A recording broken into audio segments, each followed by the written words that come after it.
Bonjour à tous et bienvenue sur boursicoté.com pour cette nouvelle analyse technique du CAC 40 en clôture avec une fin de semaine qui termine quasiment comme elle a commencé, puisque durant cette semaine, on a évolué dans un range ici qui se situe entre 7450 et 7380 points. On est venu tester cette zone des 7450 aujourd'hui, avec un plus haut à 7463,70, mais on n'a pas validé la cassure, puisqu'en clôture à 7414,85, le CAC 40 ne gagne que 0,45% par rapport à la clôture de la séance précédente. Donc une évolution qui s'est faite quasiment sur les mêmes zones toute la semaine et qui ne permet pas de savoir dans quel sens va repartir probablement le CAC 40. Du point de vue des indicateurs techniques, on est toujours dans une extrême hésitation avec des histogrammes du MACD ici qui sont très indécis, on est une légère dynamique haussière. Au niveau du RSI, on est autour de la zone 50 quant au volume. Ils sont inférieurs à la moyenne, donc aucun signal de force actuellement en plus de cette phase de latéralisation.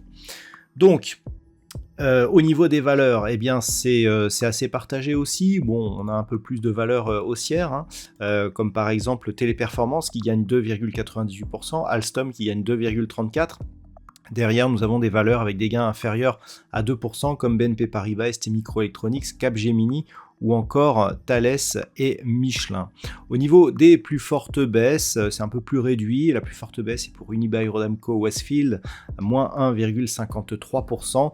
Derrière, nous avons pas mal de baisses inférieures à 1%, beaucoup moins de valeurs baissières que de valeurs haussières aujourd'hui. Donc les plus fortes baisses après Unibail, c'est Eurofins Scientifique, Hermès, L'Oréal, Publicis Group, Veolia Environnement.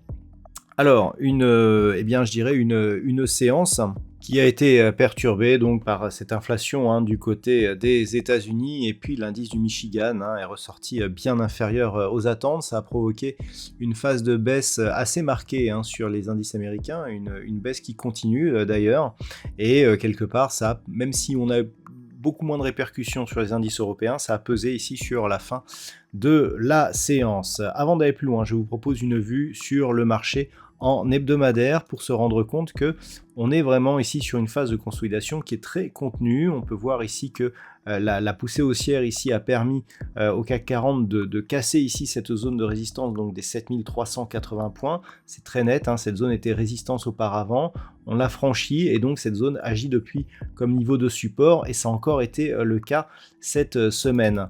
Au niveau des indicateurs techniques, nous avons une configuration qui reste dans le sens d'une phase de consolidation. Le RSI est plutôt dans la partie supérieure de la zone d'évolution, donc une tendance légèrement haussière, et globalement tout cela va ensemble, tant que l'on reste ici au-dessus de cette zone des 7380 points, d'un point de vue moyen terme, on voit que le biais est plutôt haussier.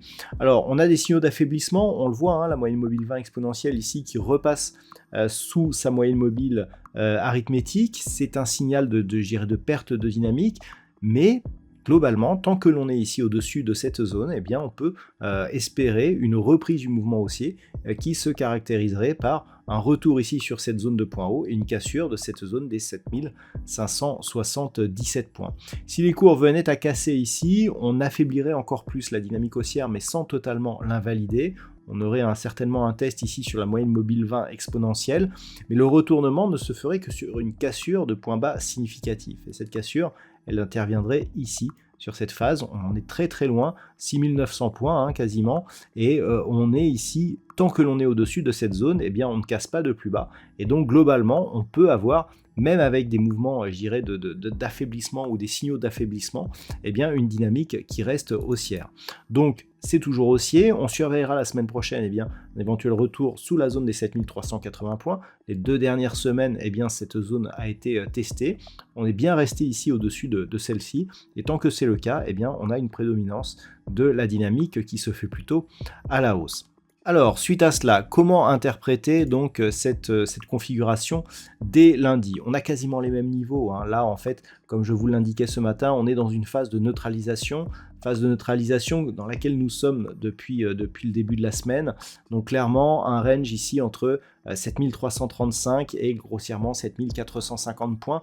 Tant que l'on est sur cette zone, eh bien, on a un mouvement haussier qui a consolidé ici sur son retracement à 38,2% de Fibonacci. Donc on rejoint l'analyse hebdomadaire qui nous indique une possible reprise du mouvement haussier. Par contre, en rupture ici de cette zone des 7335, eh bien, on pourra avoir un signal qui validerait une poursuite de la consolidation en direction de cette zone ici 50-61,8 et un retour possible ici sur la zone des 7198 points et un comblement du gap que nous avions eu ici le 30 mars. Donc globalement, ça se neutralise, mais dans une dynamique qui reste plutôt haussière. À la hausse, on surveillera éventuellement 7450 points, ça sera le premier signal d'une possible reprise haussière. On a testé ce niveau aujourd'hui sans parvenir à le dépasser durablement et on validerait donc un retournement, une reprise du mouvement haussier sur rupture de la zone des 7500 points qui a été la zone de résistance ici après un franchissement sur gap baissier. Alors le gap qui a été comblé depuis, mais le franchissement de cette zone eh bien, confirmerait totalement cette reprise haussière. Voilà donc ce que l'on peut dire sur cette configuration technique. Et d'un point de vue statistique, alors on a une statistique qui varie un petit peu, mais qui est encore un nombre d'occurrences assez faible. Pour les prochains jours, enfin en tout cas pour le début de la semaine prochaine, on pourrait connaître une hausse suivie d'une rechute avec je dirais une conviction qui reste tout de même assez peu marquée, hein, donc petite amplitude, hein, donc un petit peu de hausse et retour à la baisse à partir de la fin de la semaine prochaine. Donc globalement, c'est assez neutre là aussi au niveau des statistiques, hein, un biais directionnel qui est assez peu marqué. Voilà donc ce que l'on peut dire. Je vous souhaite de passer un très bon week-end. On se retrouve dès la semaine prochaine pour d'autres analyses techniques, toujours sur le site boursicoté.com.